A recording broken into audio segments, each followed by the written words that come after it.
बानो, मेरी बात सुनो। जी बाजी, आज घर का कोना कोना चमका देना। मेरी बेटी को कुछ लोग देखने आने वाले हैं। आप फिक्र न करें, मैं घर का कोना कोना चमका दूंगी। मैं तो कहती हूँ आज तुम अपनी बेटी को भी साथ ले आओ, दोनों मिलकर अच्छे से सफाई भी कर लेना और अच्छी अच्छी चीजें बना देना खाने के लिए। ठीक है बाजी, मैं उसे अभी बुला लेती हूँ। चलो ठीक है, अब जल्दी जल्दी से अपना काम शुरू कर दो, कहीं लेट ना हो जाओ। हाय अल्लाह, मुझे याद है मैंने वज्जी को कहा था कि आतबकत मिठाई ले आना, कहीं भूल तो नहीं गया। एक बार फिर से फोन करके याद दिला देती हूँ, कुछ रह ही ना जाए। हेलो वज्जी बेटा, तुझे मिठाई लाने का बोला था, तुझे याद दिलाने के लिए फोन किया है। अब याद से ले आना और 4 किस्म की मिठाई ले आना, और अगर कुछ नया हो बेकरी में तो वो भी ले आना। अरे वो लोग बहुत अमीर हैं, अच्छी अच्छी मिठाई लेकर आना, कोई कमी नहीं छोड़नी चाहिए। ये रिश्ता हाथ से जाना नहीं चाहिए। मम्मी आप फिक्र क्यों कर रही हैं? आप बेकार में ही टेंशन ले रही हैं। सब अच्छा होगा, आप अल्लाह से अच्छी उम्मीद रखें और देखना वो हमारी गुड़िया को देखते ही पसंद कर लेंगे। इंशाल्लाह ऐसा ही होगा। ठीक है फिर मैं रखती हूँ फोन। चलो ठीक है मम्मी। या अल्लाह, बस मेरी गुड़िया का इतने बड़े घर में रिश्ता पक्का आ जाए, मेरी गुड़िया की जिंदगी संवर जाएगी। अल्लाह बस उसके नसीब अच्छे करे। हाँ फातिमा, मुझे भी इस बात की बहुत खुशी है कि लड़के का अपना बिजनेस है। गुड़िया के पापा, मैं सिर्फ लड़के का बिजनेस देख के उस घर में शादी नहीं करना चाहती। तो फिर क्या बात है फातिमा, तुम क्यों शादी करना चाहती हो वहाँ? मुझे लड़के के बिजनेस से ज्यादा उसके बाप की जायदाद में इंटरेस्ट है। आखिर करोड़ों की जायदाद है, सारी लड़के को ही मिलेगी। फातिमा, तुम हमेशा रिश्तों को पैसों में क्यों तोलती हो? आप तो रहने दीजिए, आपको कुछ समझ नहीं आता। अब मैं जरा इस बहू की क्लास ले लूं, सुबह की यहाँ पर ऐसे ही बैठी है। मुझे समझ नहीं आता ये क्यों हमें इतना परेशान करती है। सोनिया, सोनिया, अरे तुम मेरी बातों का जवाब क्यों देती? आखिर तुम हमें इतना परेशान क्यों करती हो? कम से कम आज ही परेशान मत करो, कुछ तो लिहाज करो। समझ नहीं आता मैं इस गूंगी लड़की का क्या करूं। इतनी डीठ है, कुछ सुनती नहीं मेरी। परेशान कर रखा है इसने बस। अरे बहू, तुम्हें थोड़ी तो शर्म आनी चाहिए। देखिए मम्मी जी, इस वक्त मैं मोबाइल में बिजी हूँ। आपकी जो भी बात है आप बाद में कीजिएगा, अब मुझे डिस्टर्ब ना करें। मुझे पता है तुम ये जानबूझ के करती है सोनिया। ठीक है तुम रोज काम नहीं करती, लेकिन कम से कम आज तो कर लो कुछ काम। अरे ज्यादा कुछ नहीं तो किचन में जाकर उनका हाथ बिठा दो। अरे अगर वो भी नहीं कर सकती तो कम से कम उनके सर पर खड़े होकर खाना तो बनवा सकती है ना। और सुबह से हम लोग पागलों की तरह काम करें, दोनों चक्कर बने पड़े हैं कि मेहमान आ रहे, सफाई कर ले, ये कर ले, वो कर ले, किचन का देख ले। अपना होश नहीं हमें, और तुम यहाँ पर महारानी की तरह मोबाइल लेकर बस बैठी हुई हो और कोई काम नहीं है तुम्हें। क्या तुम बेवकूफ हो या हमें समझती हो? क्या तुम्हें सच में नहीं पता कि आज गुड़िया को देखने वाले कुछ लोग आ रहे हैं? हाँ मम्मी जी, वो तो मुझे पता है। फिर भी तुम ये मोबाइल लेकर बैठी हुई हो। अरे बैठे बैठे तुम्हारी कमर नहीं टूटती क्या? थकती नहीं क्या? 24 घंटे बस मोबाइल यूज करती रहती हो। अरे कम से कम हमारी इज्जत का ही ख्याल कर लिया करो। मम्मी जी आप भूल गई क्या? आपने कहा था जो मुझे मन चाहा जेज देगा मैं उसे रानी बनाकर रखूंगी। क्यों, कुछ याद नहीं है क्या आपको कि जिस दिन मेरी बहू मेरी पसंद का जेज लेकर आएगी मैं उस दिन अपने घर में 2 नौकरानियां रखूंगी। और हाँ याद है, आपने ये भी तो कहा था कि मेरी बहू का जो मर्जी होगी वो करेगी। याद है कुछ आपको? मेरा दिल नहीं कर रहा घर में काम करने का, सो मैं नहीं करूंगी। इसमें आपको प्रॉब्लम क्या आ रही है, मुझे समझ नहीं आ रहा। हाँ सोनिया, ये सब कुछ मैंने कहा था, लेकिन क्या तुम्हारी कोई जिम्मेदारी नहीं? और हाँ याद है मुझे, आपने ये भी तो कहा था ना मेरे माँ बाप के सामने कि घर की जिम्मेदारी का बोझ मेरे पर नहीं होगा। अरे वो तो घर में रानी की तरह रहेगी, तो आप फिर कौन सी जिम्मेदारी की बात कर रहे हैं मम्मी जी? हाँ बताइए ना मम्मी जी, आपको मेरे पापा ने मनचाहा जेज दिया, जितना आपने चाहे उतना दिया है। ट्रक भर के मैं जेज का लेकर आई हूँ। जब अपनी मर्जी का जेज दिया है तो मुझसे काम की उम्मीद क्यों लगा रही हैं आप? मम्मी जी मैं तो आपके हिसाब से बिल्कुल रानी वाली जिंदगी जी रही हूँ, तो फिर आपको किस चीज की प्रॉब्लम हो रही है? जो आपने कहा था वही तो कर रही हूँ। इसलिए मम्मी जी मुझसे काम वाम की उम्मीद बिल्कुल न रखिएगा, मुझे जीने दे बिल्कुल रानी वाली जिंदगी। आप जाकर अपना काम संभालिए, मुझे लेक्चर न दीजिए। हाँ मैं कर लूंगी सब कुछ खुद ही, तुम्हें जरूरत नहीं है मेरी मदद करने की। आखिर ये मेरी बेटी का ससुराल का मामला है, मैं सब कुछ खुद ही हैंडल कर लूंगी और तुमसे तो अच्छा ही कर लूंगी। बाहर में जाओ तुम। बस सोनिया हम पर एक मेहरबानी कर देना, लड़कों वाले के सामने ना हमारी इज्जत का ख्याल रख लेना। उनके सामने ये अपना मुंह मत खोलना। अगर कोई बात करनी भी ना तो आराम से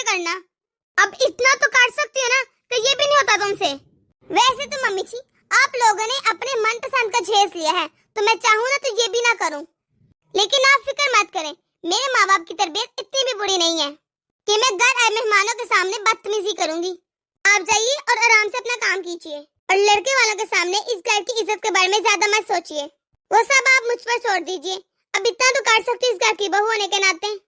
हाँ ठीक है, बड़ी मेहरबानी होगी इतना करने पर।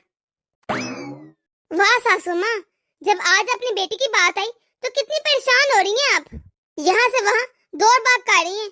और मुझे भी अच्छे से याद है मेरी शादी के लिए मेरे पापा कितने परेशान थे। मेरे पापा रात भर रात सोते नहीं थे, सिर्फ आपकी वजह से मम्मी। मेरा पूरा खानदान परेशान था, सिर्फ आपकी वजह से सासू माँ। मैं इसकी सजा आपको देख कर रहूंगी। अगर निकाह से पहले ये जहेज का आपने जिक्र भी कर दिया होता ना मम्मी, तो आज ही शादी ना होती। बड़ी चालाकी के साथ ऐन निकाह के वक्त सारे रिश्तेदारों के सामने आपने जहेज की इतनी लंबी लिस्ट थमा दी। जब आपको पता चल गया कि निकाह तब हो गया, तब आपने जहेज की बात की। आपको पता था कि अब कुछ भी नहीं हो सकता, ये लोग कहीं से भी जहेज दें, लेकिन अब तो देंगे ही। आप जानते थे मम्मी जी कि मेरे माँ बाप कभी भी अपनी बेटी का घर टूटने नहीं देंगे। वो लोग कितनी इज्जत वाले हैं। आपने खूब फायदा उठाया इस बात का। आपने इतनी बड़ी बड़ी डिमांड की मेरे पापा से और ये कहा अगर ये इनको जहेज ना मिला तो हम लोग निकाह तोड़ देंगे। लेकिन मेरे पापा बेचारे, उनकी इतनी हैसियत नहीं थी कि वो इतना ज्यादा जहेज दे पाते। लेकिन वो डर गए कि अगर उनकी बेटी का निकाह टूट गया तो फिर मेरी बेटी से कौन शादी करेगा। और मैं जानती हूँ मेरे पापा कितनी रातें सोए नहीं थे। आखिर उन्होंने कितना कर्ज लिया था सिर्फ मुझे जहेज देने के लिए। और जैसे ही मेरे पापा ने आपकी सारी डिमांडें पूरी की तो आप लोग कहने लगे हम तो आपकी बेटी को रानी बनाकर रखेंगे, घर का कोई भी काम नहीं करने दूंगी। फिर मैं रानी बनकर क्यों ना रहूं। ये तो सिर्फ मुझे ही पता है ना कि मेरे बाबा ने कैसे इनकी डिमांडें पूरी की, कैसे लोगों ने इतनी बड़ी गाड़ी उनसे मांगी थी, इतना ज्यादा जहेज और इतने ज्यादा जेवरात। मेरे पापा आपके सामने कितना ज्यादा गिड़गिड़ाए थे मम्मी जी कि जहेज के सामान थोड़ा सा कम कर दे, पर आप लोगों ने एक ना सुनी और आप लोगों ने मेरे पापा के आंसू भी ना देखे। कैसे मेरे पापा ने आपकी डिमांड पूरी करने के लिए जमीन बेची, कर्जा उठाया जो उन्होंने अपने बुढ़ापे के लिए रखे थे। पापा के एक एक आंसू का बदला मैं आपसे लेकर रहूंगी मम्मी जी। अरे हर पल मेरे पापा का रोता हुआ चेहरा मेरी आंखों के सामने आ जाता है और आपसे उतनी ही नफरत होने लगती है। आप जैसे जहेज वाली लालच सास को पूरा मजा चिखा कर रहूंगी ताकि देवर जी की शादी के वक्त आपको ये मेरा बदला अच्छे से याद रहे, ताकि मेरे पापा की तरह किसी और की बेटी के पापा को ये सब कुछ बर्दाश्त न करना पड़े। जो काम करना है ये लोग खुद ही करें, मैं तो जा रही हूँ अपने कमरे में। सच में बहन जी आपको बहुत सलीके वाली बहू मिली है। कितना अच्छा खाना बनाया है उसने। अरे और खाइए ना आप पास्ता। बस बेटा हो गया, बहुत मजे का बनाया था तुमने। ठीक है बहन जी, अब आप अपनी बेटी से मिलवा दीजिए। ठीक है, मैं अभी गुड़िया को लेकर आती हूँ। ये है हमारी गुड़िया। अरे मेरे पास आकर बैठो ना गुड़िया। आपकी पढ़ाई कंप्लीट हो गई गुड़िया? जी बस लास्ट ईयर के एग्जाम रह गए हैं। अरे पढ़ाई लिखाई का क्या है बेटा, वो तो शादी के बाद भी पूरी होती रहती है। बहन हमें तो आपकी बेटी बहुत पसंद आई है और मेरा बेटा तो मेरी पसंद पे ही राजी है। हमारी बेटी भी हमारी पसंद के मुताबिक ही चलती है। अरे घर का सारा काम आता है इसे, बहुत सलीके वाली है मेरी बेटी। हाँ ये तो है बहन, जिसकी भाभी इतनी गुणों वाली होगी उसकी नंद भी तो इतनी गुणों वाली होगी। सब कुछ सीख लिया होगा इसने अपनी भाभी से। ठीक कह रही हूँ ना बेटा? अरे ये क्या, मेरी बहू ने तो कुछ भी नहीं किया, लेकिन ये बहन जी तो मेरी बहू की तारीफ किए जा रही हैं। सब कुछ तो मेरी बेटी ने बनाया है। अरे नहीं बहन जी, ये पास्ता तो मेरी गुड़िया और हमारे काम वाली ने मिलकर बनाया है। मैं आपसे झूठ नहीं बोलूंगी, सारा खाना मेरी बेटी और काम वाली ने मिलकर बनाया है। अरे मुझे लगा बहन जी कि ज्यादातर घरों में तो ऐसे ही होता है, जब कोई फंक्शन आता है या कोई मेहमान आते हैं तो किचन तो बहू ही संभालती है। और सच में बहन जी, मैंने ऐसा घर अपनी जिंदगी में कभी नहीं देखा कि घर पे मेहमान आए हो और बहू की बजाय बेटी घर का काम करे और सारा खाना बनाए। मुझे लगता है आपकी बहू कोई और काम संभाल रही होगी, इसलिए ये सारा काम आपकी बेटी और आपकी काम वाली ने किया होगा। मम्मी मैं अंदर जा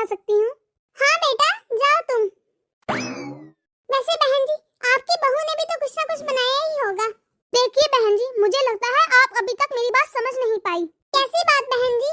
मेरी बहू ने कुछ भी नहीं बनाया। मेरी बहू घर का कोई काम नहीं करती। अरे लेकिन क्यों बहन? देखिए, आप बुरा मत मनाइएगा। मैं आपके घर से आपकी बेटी लेकर जा रही हूँ अपने घर बहू बनाने के लिए। आखिर मेरा पूरा हक है ये जानने का कि आपकी बहू आपके घर का काम क्यों नहीं करती। बस ऐसे ही बहन जी, हम अपनी बहू से घर का कोई काम नहीं करवाते, क्योंकि घर का ज्यादातर काम तो काम वाली करके चली जाती है। तो फिर मैं भी सोचती हूँ क्यों अपनी बहू को खामखा परेशान करें। अच्छा ये छोड़िए बहन जी, आप ये बताइए आपको मेरी बेटी पसंद आई है? अगर आपको मेरी बेटी पसंद आई हो तो अब बात आगे बढ़ाते हैं और आज ही सारा कुछ क्लियर करके रिश्ता पक्का करते हैं। हाँ बहन जी, हमें गुड़िया पसंद है, हमें भी ये रिश्ता मंजूर है। देखिए बहन जी, हमने अपनी गुड़िया के लिए बहुत कुछ सोच रखा है, लेकिन फिर भी अगर आपकी कोई ख्वाहिश है तो आप हमें बता दीजिए। हम आपकी ख्वाहिश से ज्यादा ही करने की कोशिश करेंगे। अरे अपनी बेटी के लिए कुछ ना कुछ करेगी ही ना, आखिर मेरे माँ बाप को लूट कर जो बैठी है। देखिए बहन जी, मैं साफ साफ और सीधे सीधे अल्फाजों में कहूंगी, मुझे बात घुमा फिरा के करने की आदत नहीं है। आप हमें जितना भी जहेज देंगी ना तो वो हमारे लिए कम ही होगा, क्योंकि मेरा बेटा अपना बिजनेस करता है और बहुत अच्छा कमाता है। अगर हम जहेज मांगने पर आ गए ना बहन जी तो शायद आप दे भी नहीं पाएंगी। इसलिए ये जहेज की बातें आप साइड पर ही रख दीजिए, क्योंकि कोई भी माँ बाप अपनी बेटी को अपनी औकात से ज्यादा ही जहेज देता है। लेकिन फिर भी लड़के वाले तो बेशर्मों की तरह मांगते ही रहते हैं। कुछ कहा आपने बेटा? हाँ आपने सही कहा, कोई भी माँ बाप अपनी बेटी को अपनी औकात से ज्यादा ही जहेज देते हैं, लेकिन फिर भी लड़के वालों का मुंह कभी बंद नहीं होता। हाँ बेटा, कितनी समझदार हो तुम, लेकिन फिर भी हमें जहेज नहीं चाहिए। हमें तो बस अपने घर के लिए बहू चाहिए जो हमारी पूरी फैमिली को संभाल सके, उन्हें जोड़ के रखे। हमें तो बस एक बेटी चाहिए जो हमारे घर की रौनक बने। बहन जी, हम जहेज लेकर उम्र भर अपनी बहू के आगे दबना नहीं चाहते। लेकिन फिर भी कुछ तो सोचा होगा आपने। अरे नहीं भाई साहब, जहेज का क्या है, वो तो खत्म हो जाता है, लेकिन जहेज का जो दबदबा और रौब होता है ना, वो सारी जिंदगी खत्म नहीं होता। इसलिए बहन जी, आप जहेज की बातें तो ना ही करें। आप बस अपनी बेटी को अच्छे तौर तरीके सिखाकर हमारे घर रुखसत कर दें। हाँ बहन जी, जहेज के रुपयों का क्या है, आज है कल खत्म हो जाएंगे, लेकिन जहेज का दबदबा कभी खत्म नहीं होता। सारी जिंदगी बहू के आगे दब के रहना पड़ता है कि हमने उसके माँ बाप से कितना जहेज लिया है, और वो भी हमें दबाएगी कि वो कितना ज्यादा जहेज लेकर आई है। ठीक है बहन जी, हमें फिर इजाजत दीजिए, कल फोन पे बात पक्की कर देंगे। ठीक है बहन जी, आप लोगों से मिलकर बहुत अच्छा लगा। ठीक है बहन जी, हमें भी आपसे मिलकर बहुत अच्छा लगा। एक बार फिर कहना चाहूंगी कि आपकी बहू सोनिया बहुत अच्छी है, बहुत सलीके वाली है। इसे देखकर मुझे महसूस हो रहा है कि इसकी बहुत अच्छी तरबियत हुई है। सोनिया जी, क्या बात है मम्मी जी? बेटा मुझे माफ कर दो। क्यों मम्मी जी, किस बात की माफी मांगना चाहती हैं आप? मैं समझ चुका हूँ बेटा, तुम्हारी सास को अपनी गलती का एहसास हो गया है कि उसने मुंह मांगा जहेज लिया था तुम्हारे पापा से। हाँ, तुम्हारे ससुर ठीक कह रहे हैं बेटा। तुम्हारे माँ बाप कितने बेबस हो गए थे शादी के वक्त, लेकिन मैं जहेज लेने की लालच में इतनी अंधी हो गई थी सोनिया कि मुझे तुम्हारे माँ बाप का दुख नजर ही नहीं आया। लेकिन आपके माफी मांगने से मम्मी जी मेरे पापा का कर्ज तो नहीं उतर जाएगा ना? बेटा, जो मैंने तुम्हारे पापा से पैसे लिए हैं वो मैं उन्हें लुटा दूंगी, उससे वो अपना सारा कर्ज उतार देंगे। बस मैं तुमसे एक गुजारिश करती हूँ कि जब गुड़िया की शादी होगी तो अपने कमरे में बंद करके न बैठ जाना, और किसी को ये बात मत बताना कि मैंने तुम्हारे माँ बाप को इतना लाचार किया था जहेज के लिए। अब जो हो गया वो हो गया बहू, मैं उसे तो नहीं बदल सकती, लेकिन इस घर की इज्जत तुम्हारे हाथ में है बहू। बस ये महारानी वाला रुतबा छोड़ दो सोनिया। मम्मी, मैंने कभी नहीं चाहा था कि मैं शादी के बाद महारानी बन के रहूं, लेकिन आपने तो मुझे शादी से पहले ही महारानी बना दिया था। हाँ बहू, ये सब मेरी गलती है, इसमें तुम्हारा कोई कसूर नहीं, ये सब मेरा ही किया दड़ा है। भला हो समदन जी का। आज उनकी बातें सुन के मेरी तो आंखें ही खुल गई सोनिया। मुझे आज अंदाजा हो रहा है कि मैंने तुम्हारे माँ बाप को कितना लाचार किया था। हाँ मम्मी जी, आप लोग तो अमीर हैं, आप लोगों के लिए गुड़िया को जहेज देना इतना मुश्किल काम नहीं है, लेकिन मेरे माँ बाप तो इतने अमीर नहीं थे, उनके लिए मेरे लिए जहेज इकट्ठा करना बहुत मुश्किल काम था। मेरी शादी में आपका मुंह मांगा जहेज पूरा करने के लिए मेरे माँ बाप ने इतना ज्यादा कर्ज लिया था, और तो और मेरे पापा को अपनी जमीन भी बेचनी पड़ी। मैं तुमसे वादा करती हूँ बहू, अब जो तुम्हारे पापा ने जमीन बेची है मैं वो तो नहीं वापस ला सकती, लेकिन तुम्हारे पापा ने जितना भी कर्जा लिया है वो मैं सारी जहेज की रकम वापस करके उनकी मदद तो कर सकती हूँ। बस तुम इस घर की इज्जत बचा लो। मम्मी, अगर आप जहेज की रकम वापस करने की बात नहीं भी करती, तब भी मैं इस घर की इज्जत का ख्याल करती। आखिर इस घर में मेरी भी तो इज्जत जुड़ी है। हाँ बहू, तुम बहुत समझदार हो। मैं आप सब लोगों से बस रिक्वेस्ट करती हूँ, जो जहेज मांगकर मैंने गलती की वो आप लोग मत कीजिएगा। किसी भी गरीब माँ बाप को इतना मजबूर मत करें कि वो अपनी जमीन बेचे या उसे इतना ज्यादा कर्जा लेना पड़े। तो दोस्तों, कैसी लगी आपको आज की हमारी ये वीडियो? अगर आपको हमारी ये वीडियो पसंद आई है, इसे लाइक और शेयर कर दें। अगर आपने हमारा चैनल अभी तक सब्सक्राइब नहीं किया तो जल्दी से कर दें, ताकि हम आपके एक सब्सक्राइब से मोटिवेट होते रहें और ऐसी मजीद मोटिवेशनल वीडियोस आप तक पहुंचाते रहें। अल्लाह हाफिज।